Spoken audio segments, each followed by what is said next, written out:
Yes, the EcoBoost 4-cylinder. Love it or hate it, it's been around a long time and it's made a really good name for itself. It's also made a very bad name for itself for, catastrophic self-destruction, aka EcoBOOM, which has unfortunately plagued a lot of different EcoBoost engines, not even just 4-cylinder, but some of the 6-cylinder engines as well. And over the years, there's been a very large number of failures with these engines. Part of it, I do believe, has to do with manufacturing inconsistencies and overall quality control, but the biggest part, I think, that is due to the overwhelming amount of EcoBoost failures has to do with human error and improper operation and improper maintenance. Despite what Ford says, these engines definitely prefer to be maintained more often than what Ford suggests they do. So in this video, I thought maybe it's a good idea to share some of my experience with both the V6 EcoBoost engine and the 4-cylinder EcoBoost engine I have here in the Mustang, and go over all the things you should be doing to make sure that you don't have an EcoBOOM. So let's get into it.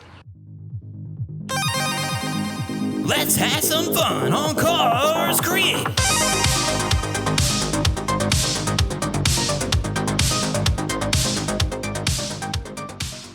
So like I said, the first thing is maintenance. While it doesn't have to be crazy, there are definitely some things you should keep up on. Not to mention that there are some lesser quality parts put on this engine that has caused issues, which comes into the whole quality control thing. So like this right here, this low pressure fuel sensor on the fuel rail here, these are known to take a crap, especially a wide open throttle, and cause a nasty lean condition, which pretty much you can guess what happens when you go really lean at wide open throttle on a turbocharged engine like this. Things get really hot really quick. Sometimes they don't always make it. So that's definitely been a problem reported many times for EcoBoost engine failures, just due to this crappy sensor. So it's always good to make sure you have the updated part on that. And this right here, this is also something that may not actually cause the car to explode, but it will cause the car to run crappy because it's another part that also is just poorly made, and the revised part is much, much better. So it's just one of those other things that you definitely want to make sure is, updated, because these are problematic pieces on these EcoBoost engines which can cause problems and potentially lead to EcoBOOM. Aside from that, you always want to make sure your spark plugs are looking good. A lot of times the gaps on the spark plugs will open up depending on the spark plug, and that can cause a lot of different problems when running at wide open throttle, and some of them problems can potentially be dangerous for the engine. So you definitely want to make sure that your spark plugs are always gapped right. Just periodically pull them out, check them. Super easy on this engine. If it wasn't for the strut tower brace on my car, I could have these plugs in and out in minutes. But really, it's not even that bad either way. So it's so easy. Just make sure you pop them out, check them, make sure the gap on them is where there should be. It's not too much, it's not too small.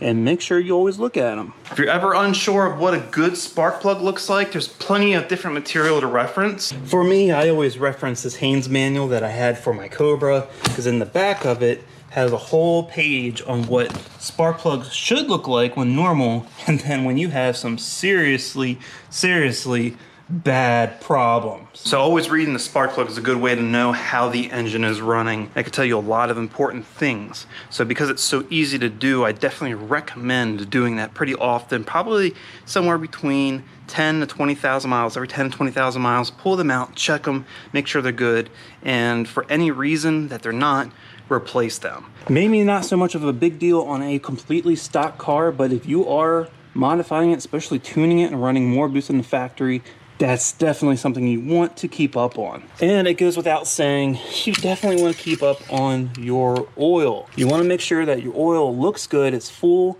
it doesn't smell like anything that it shouldn't smell like complete gas. It's not mixed, there isn't any other fluids. You always want to make sure that's good. I mean, that's pretty much standard practice on any car you buy, but certainly on an EcoBoost, oil is the lifeblood of the engine, and bad oil can mess these engines up very quickly, prematurely. Making sure the oil's good and making sure you're using the right grade of oil. So you always want to make sure you're using a premium oil for these engines, because the operating conditions of them are very extreme. I mean, you got to think these are high compression, turbocharged, direct injection engines lots of heat going on, lots of cylinder pressures. So you want to make sure you use an engine oil that's formulated to help protect against low speed pre-ignition and just the overall extreme environments of these type of turbo engines. Anything with the SM Plus rating, such as Castrol Edge, Pennzoil, Platinum, and other oils, even such as AMSOIL Signature Series. There's a bunch of them out there. Personally, I have been using Castrol Edge with great results on all of my cars, and it's pretty much been my go-to oil. I've also used Pennzoil Ultra Platinum, which I also like very much, and AMSOIL Signature Series. They all do very well, and they all work well in these type of operating conditions. Also, those oils have a great film strength, which is important because at the high internal temperatures that these engines operate, making sure the oil doesn't break down and get really thin on you is super important. Keep everything protected, and those oils always seem to have great film strength, and even after many thousands of miles of hard driving, they all still feel really nice and thick and slick. That's why I like and keep using those oils. So you definitely want to make sure that your oil is kept up to snuff to make sure your EcoBoost doesn't go ecoBOOM. You know, some might say a catch can is a necessity for the longevity of an EcoBoost, and I will say that's not true. A catch can is a very useful thing to have on an EcoBoost engine. Is it necessary? No.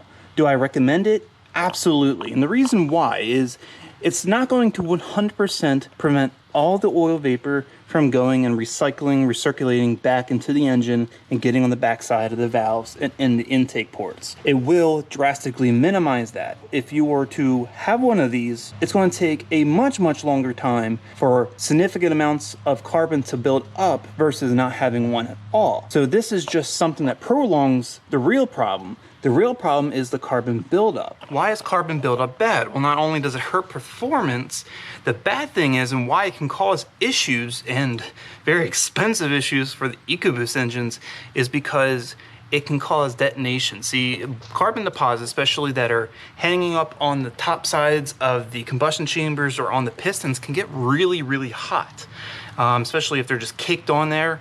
And what happens is they become hot spots, and those hot spots then lead to, well, you guessed it, pre-ignition. No one wants that. It's the whole thing we try to prevent with these engines. You don't want pre-ignition. And of course, the other thing is the performance loss you get, because not only is the pre-ignition bad, well then guess what? A lot of carbon builds up on the backside of the valves. That adds weight. And that extra weight on the backside of the valves may cause premature wear on some of the valve train components, like the followers, the lifters, even cause more scoring on the cam lobes. So that is the problem. So you definitely want to make sure carbon deposits inside the engine are kept to a minimum. Catch cans are a great way to prolong that issue, but generally what you want to do, use a product like a CRC GDI intake and turbo cleaner every 10,000 miles or sooner, depending on how bad things are.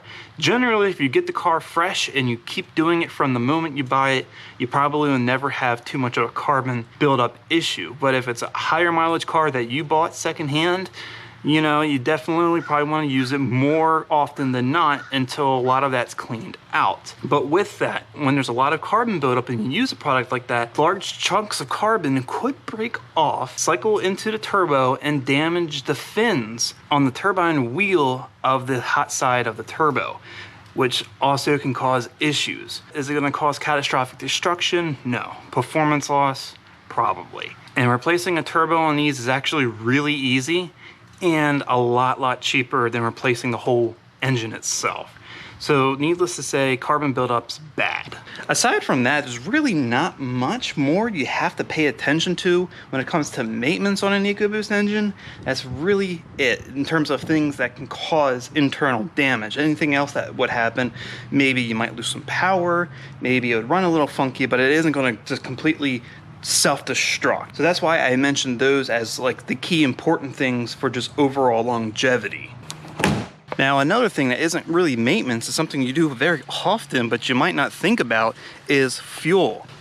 Making sure you put the right fuel in these is super important because EcoBoost engines do not like crappy fuel. In fact, just the other day, I went to a gas station that I don't normally go to only because I was almost out of gas and I wasn't near the gas stations that I normally go to. So I only put a few gallons of what's supposed to be 93 octane in a tank.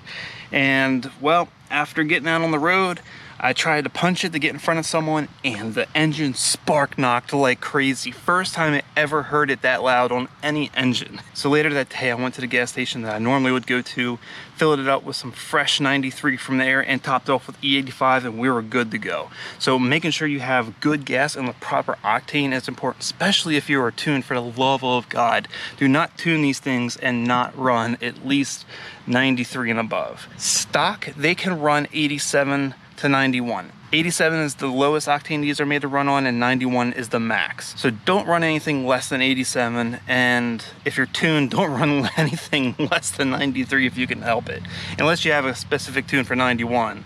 But generally try to run 93 or higher if you can, because bad fuel will kill these things really quick. Now moving on from that, I'm actually going inside the car this time. We're gonna do a little bit of driving, believe it or not. But before we do that, of course, we have to turn the car on. You know, there's a lot of time you might be late for work. I get it. I understand. You just want to get in your car and get on the road. But don't do it if you have an EcoBoost. Let the car warm up a second. See how the RPMs are just kind of up a little bit as it's doing its cold start? And then eventually, it idles down. Once it idles down, it's pretty much to the point where, yes, you can go ahead, put it in gear, and get on the road. But don't be so quick about it. Even though you just let the car warm up a couple seconds and let the RPMs come down a little bit, you're still not ready to get on it. And even more important than just starting up and going, it's best practice to make sure you don't get in the boost till your engine oil is up to temp. Now this is one of those things where it may not seem like a big deal, but it's actually a really, really big deal. It's just some of the driving habits you should develop when having a vehicle that has an EcoBoost engine. Seeing right there how low the engine oil is, you want to wait until it gets into the green. So to do that, you just want to take off and just accelerate really gradually. You don't want to get in the boost. You just want to kind of just let the engine do all the work. No boost, don't want to get too much load. Just take your time. When you first turn the car on, don't mash the gas. Don't run 30 PSI of boost. It's not recommended. And generally, these driving habits like this, taking your time, letting everything warm up before you get on it, is one of the keys to making sure your EcoBoost doesn't ecoBOOM. And then there's another important driving habit that you have to consider when having an EcoBoost vehicle, either automatic or manual, because it applies to both, especially the manual, and that is lugging the engine. Engine lugging is basically making the engine stay at low RPMs at a high load and using boost to ramp in the power at a low RPM. Maybe you're out on the road and you want to pass someone. If you're in a manual car, go from 6th to 5th or 4th, wherever it's going to put your RPMs above 2,000 before you get in the boost. You want to be above 2,000. You don't want to be under 2,000 RPM and roll in the throttle and have all that boost come in at such a low RPM. And even a lot of times with the automatic cars, the same things can happen. Sometimes these 10 speeds don't know when to shift. I'm not sure about the older 6 speeds, but sometimes you're just cruising, you go in highway speeds, maybe you start going up a mountain or something, and then you start losing your momentum and you need to accelerate. Well, you just roll into the throttle slowly, and the car, instead of downshifting, sometimes it just starts feeding more boost. But your engine RPMs get lower and lower, and you're still cramming in a lot more boost. And a lot of times there has been EcoBoost failures as a direct result of those type of scenarios. So if you ever find yourself in a scenario where you're doing highway speeds, but you see a big hill up ahead and you have to climb that hill, or if you have to pass someone, you know, just don't do this. Don't keep the throttle down and raise the boost. If the car does not want to downshift, use your paddle shifters and downshift. Get the RPMs up, and then you can roll into your boost and make your pass or climb the incline. That is undoubtedly the best method of going about that, so you don't lug the engine. And remember, when your engine oil is in the green, green means go.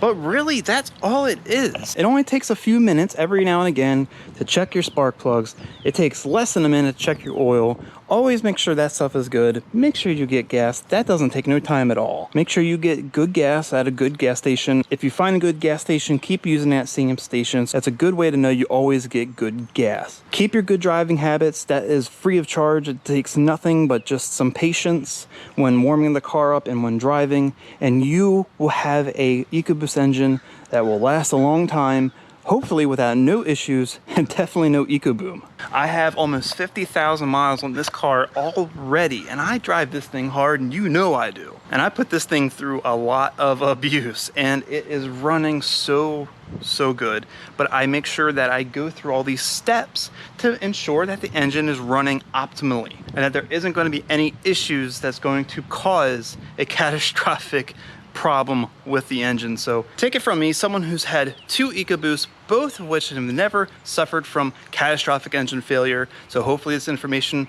will keep your car in good running condition. You will never have that problem to worry about. But anyways, I think that's gonna wrap it up here for this video. If you liked the video, please give it a thumbs up, share it with everyone you know. If you want to see more content like this and you haven't already, go ahead, subscribe to the channel. Keep a lookout for the next Karz Kreated video.